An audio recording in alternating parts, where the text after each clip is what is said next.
Di saat tanyo hadir pada tempat-tempat suci yang lagian, apabila na kendala-kendala, na hal-hal yang memberatkan, yang menjadi penghalang ketanyo dalam beribadat, nutulis hilang kitab, itu sebagai tanda bahwa umrah tanyo kabul di hadapan Allah Subhanahu wa taala.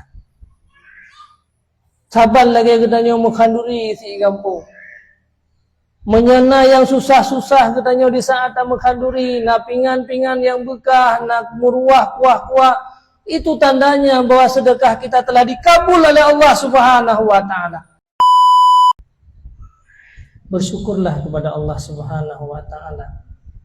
Banyak manusia-manusia yang terlahir di atas muka bumi hana mandum beriman. Banyak urang-urang yang beriman. Hana mandum-mandum bisa menanamkan rasa cinta dan rindu kepada Allah dan kepada Rasulullah. Hana mandum-mandum mereka ingin hadir dalam majlis-majlis yang lagi rupa. Hana mandum-mandum manusia terhadir di atas muka bumi ini. Mereka diberi kesempatan untuk hadir pada tempat-tempat yang suci. Ke Mekah, Madinah untuk bisa menziarahi Rasulullah sallallahu alaihi wasallam. Hana mandum-mandum manusia diberi kesempatan oleh Allah Subhanahu wa taala. Maka berbahagialah orangnya yang terutama kepada gedanyo-gedanyo yang sedang diberikan kesempatan untuk hadir menuju kepada Baitullah, tempat yang paling suci di atas muka bumi ini. Hana mungkin Mekah Madinahnya hadir, hana mungkin Mekah Madinahnya kan merupakan tempat-tempat yang paling mulia. Mahan-han gepulahi Rasulullah sallallahu alaihi wasallam. Maka seluruh muka bumi ini tempat yang paling agung, tempat yang paling mulia yang pertama sekali. Itulah Mekah Madinah.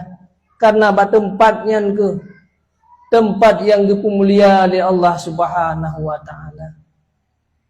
Maka barang siapa yang diberikan kesempatan oleh Allah untuk hadir pada tempat mulia, itu sebagai petanda bahwa orang itu orang-orang yang mulia.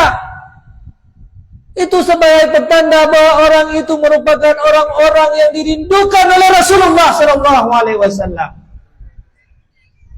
Apa kata Rasulullah? Mazarani wajaba lahu syafaati. Barang siapa yang mengunjungi aku, menziarahi aku, maka berhak terhadapku akan memberikan syafaat kepadanya. Berhak aku berikan kepadanya syurganya Allah Subhanahu wa taala. Maka hana mandum-mandum diberi kesempatan oleh Allah.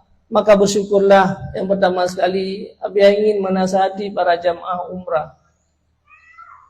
Dipegah dalam kitab-kitab bahwa dalam perjalanan gedanya untuk hadir kepada tempat-tempat suci, kepada Mekah dan Madinah untuk melaksanakan umrah yang mabrur, kata Rasulullah, adalah jazaa'ul jannah, yang merupakan balasannya daripada syurganya Allah Subhanahu wa taala. Kadang-kadang ramai orang yang hadir umrah tapi belum mendapatkan balasan. Tapi ketahuilah wahai saudaraku sekalian, di saat tanyo hadir pada tempat-tempat suci yang lagian, apabila na kendala-kendala, na hal-hal yang memberatkan, yang menjadi penghalang ketanyo dalam beribadat, nutulis hilang kitab, itu sebagai tanda bahwa umrah tanyo kabul di hadapan Allah Subhanahu wa taala. Sabar lagi ketanyo mukhanduri isi kampung. Menyana yang susah-susah ketanyo di saat mukhanduri, na pingan-pingan yang bekah, na muruah kuah-kuah, itu tandanya bahwa sedekah kita telah dikabul oleh Allah Subhanahu wa taala. Maka jibek je kenecoknya sebagai persoalan wadesaan na penghalang-penghalang. Hetat pada sapat peng bacut-bacut lagi disampaikan menuk le pihak bank BSI. Sedikit demi sedikit mek je ke penghalang. Tapi seandainya katanya urunnya merupakan berat bagi katanya tak terima penghalang-penghalang cobaan-cobaan di saat kita melaksanakan ibadah, maka yang tanda bahawa amalan-amalan katanya itu sangat sia-sia. Itu yang perlu dicatat wahai saudaraku sekalian.